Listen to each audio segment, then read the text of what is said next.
Stickman sits at a table and looks at two sheets of paper with numbers on them. One says 1 million modern US soldiers.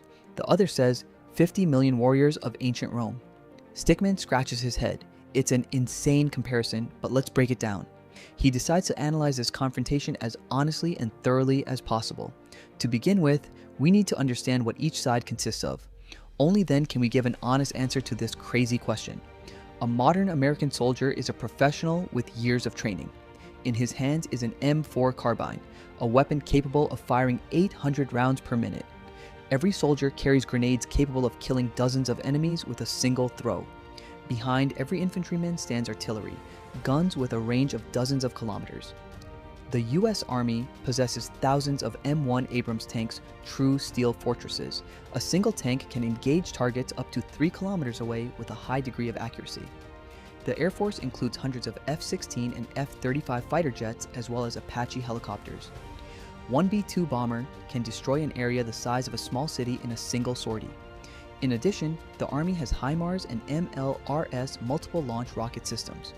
One HIMARS salvo can cover an area of several dozen hectares within seconds. Communications, logistics, medicine, intelligence, everything works as one coordinated mechanism. A modern soldier is protected by body armor capable of stopping bullets and shrapnel. Night vision allows soldiers to fight in complete darkness with the same level of effectiveness.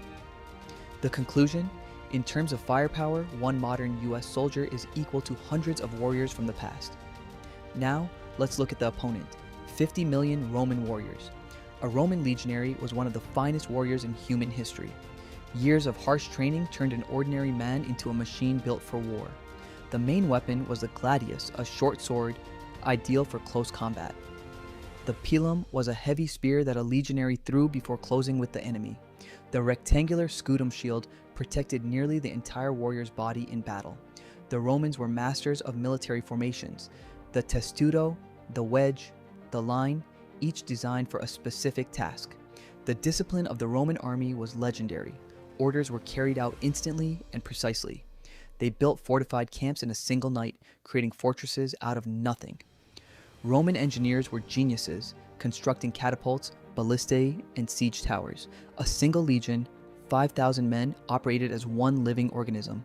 50 million legionaries would equal 10,000 full legions. Such an army could cover a vast territory and move in several directions at once. The Romans knew how to wage war for a long time. Years of campaigning only made them tougher. Let's imagine this. Two armies meet on a vast open plain with no cover. On the US side, columns of M1 Abrams tanks and artillery take position. On the other side is an endless sea of shields and the glint of swords stretching all the way to the horizon. American commanders look through their binoculars at the scene with slight confusion. 50 million people, an army that is simply impossible to take in with the naked eye. The order is given to open fire, and something unprecedented in history begins. The artillery opens fire on the enemy's dense formations. Each shell kills dozens or even hundreds of warriors at once. Apache helicopters strike the flanks.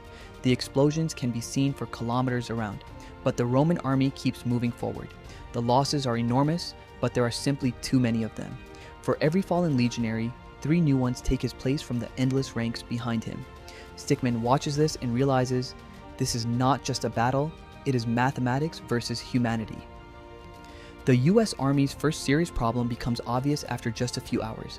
Ammunition is being used up at an incredible rate with so many targets. One Abrams tank carries around 40 shells. After that, it becomes a useless hunk of metal. Artillery batteries exhaust their ammunition after several hours of intense fire. The Air Force can make only a limited number of sorties per day. The aircraft need to be refueled.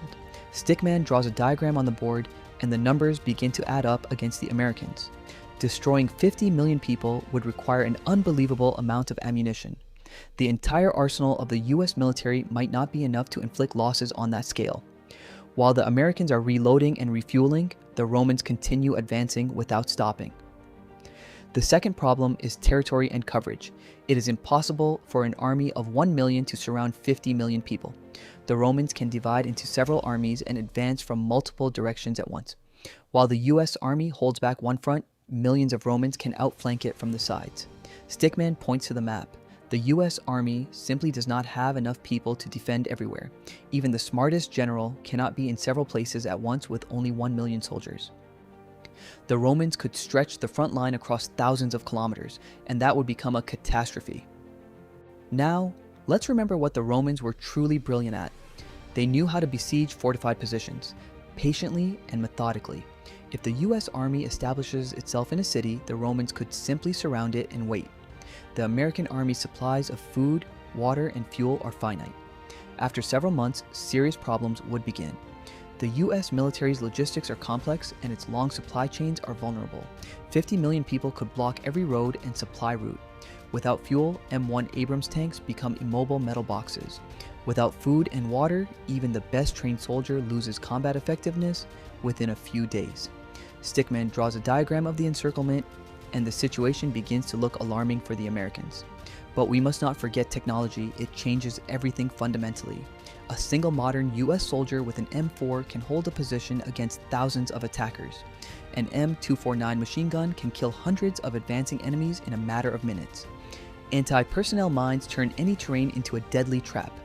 Reconnaissance drones make it possible to track every enemy movement in real time. Communication between units is instantaneous, and orders can be carried out within seconds.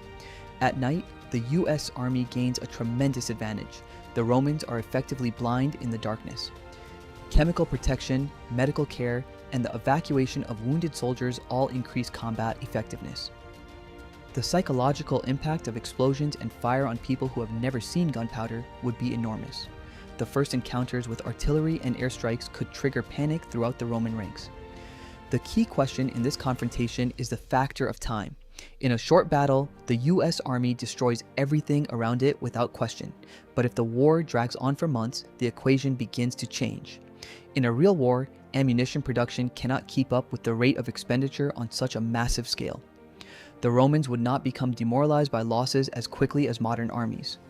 In ancient Rome, death in battle was considered normal and was calmly accepted by its warriors. The loss of 1 million soldiers for an army of 50 million would amount to only 2%. For the US Army, losing even 10% of its personnel would be a catastrophe. Stickman looks at the numbers and realizes that time is working against technology. Stickman summarizes his analysis on a large board. In an open battle on a plain, the victory would unquestionably go to the US Army during the first few days. F-35 aircraft, HIMARS artillery systems, and M1 Abrams tanks would destroy millions of Romans before they even came close. But in a prolonged war with supply problems, the odds would begin to even out. 50 million people represent a resource that would be difficult for even advanced technology to exhaust.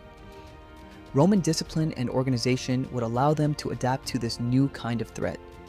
After several months of fighting, the Romans would learn to avoid open confrontations. They would shift to tactics involving sieges, encirclements, and the interception of supply lines, and that is when the war would become truly unpredictable for both sides. Stickman reaches his final conclusion after a long analysis of both armies.